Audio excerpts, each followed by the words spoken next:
Le squat de la Mézières a été évacué comme relativement annoncé auparavant. Il y avait 34 personnes, dont 29 adultes. C'était la gendarmerie qui est intervenue, donc c'était quelque chose de... Ça s'est fait dans le calme. Ils ont accepté que les militants présents accompagnent les gens vers la sortie tranquillement, de façon à ce que tout le monde ne soit pas trop inquiet. La préfecture a affrété des navettes pour les amener ici, sur place. Là, entre 7h30 et 9h ce matin, on leur a attribué pour certains des chambres d'hôtel, deux ou trois nuits sur Rennes. Sauf qu'ils ont mis bien évidemment des restrictions, à savoir que les célibataires ont eu une seule nuit à l'hôtel. Les familles qui ont un dossier médical, on leur a dit, puisque vous avez une adresse où recevoir le courrier, allez donc y aller. Allez donc voir comment ça se passe. Et puis, donc tous ces gens-là vont être obligés de revenir cette semaine. Et ils vont étudier au cas par cas et probablement qu'ils vont être dispatchés dans plusieurs départements. Et nous, on connaît ce que ça implique à la suite. Ils nous ont déjà fait le coup à passer. Ça veut dire que des familles se retrouvent isolées dans des endroits au bout du monde où il n'y a plus personne qui s'occupe d'eux, où ils ne peuvent plus avoir accès aux aides alimentaires, aux soins médicaux, parce que leur gros problème c'est de se déplacer et il n'y a pas...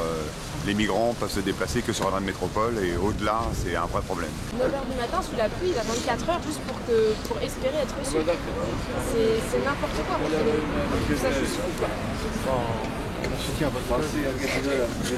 Cette manifestation a été organisée par le réseau de vigilance contre l'extrême droite pour dénoncer une situation totalement ubuesque que vous pouvez constater là, qui est que des usagers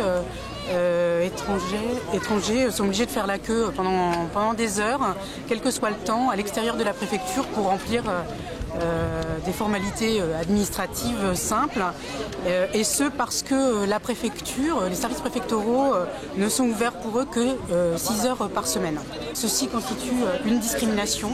Il n'y a aucune raison que la dégradation du service public pèse en priorité sur les personnes étrangères. On se demande même dans quelle mesure tout ceci n'est pas organisé par les services de la préfecture.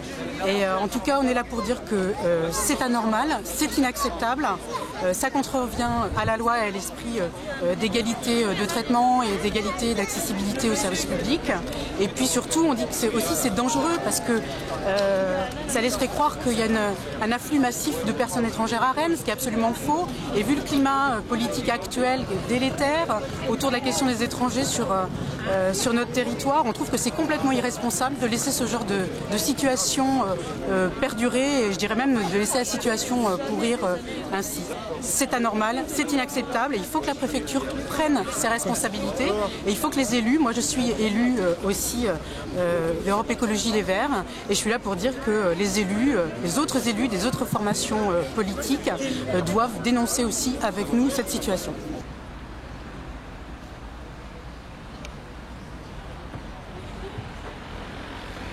On a 3 squats Chrome en activité, un à Champy, un route de Lorient et un du côté de Saint-Grégoire. Alors pour nous il n'y a pas de différence puisque pour nous ce sont des migrants, on s'en occupe de la même façon.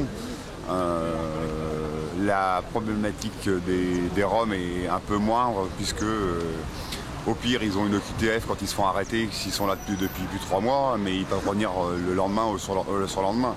Mais ce qui est certain, c'est que sur tous les squats qui ont été expulsés de Rome, parce qu'il y a notamment un groupe Rome qu'on suit depuis presque 1 an et demi, ceux-là n'ont jamais obtenu le moindre hébergement. Voilà, et puis ou alors on leur propose des hébergements, un par ici, un par là-bas, alors que c'est une population qui a besoin de se soutenir mutuellement et d'être ensemble, quoi. Donc c'est pas du tout adapté. Comment vous sentez l'arrivée de l'hiver ? Comme d'habitude, hein, on a un squat à Saint-Marc où il y a à peu près 150 personnes et donc on sait très bien qu'on va avoir des grosses difficultés à vivre collectivement dans ce lieu relativement étroit. toutes les réquisitions vont avoir un problème de chauffage, donc on n'a pas les puissances électriques nécessaires pour alimenter en radiateur électrique. On a beau faire des demandes, interpeller des élus, la ville de Rennes, mais ces gens sont capables de mettre des compteurs de chantier pour n'importe quelle manifestation, des toilettes publiques pour toutes les manifestations, mais pour les migrants, il est hors de question.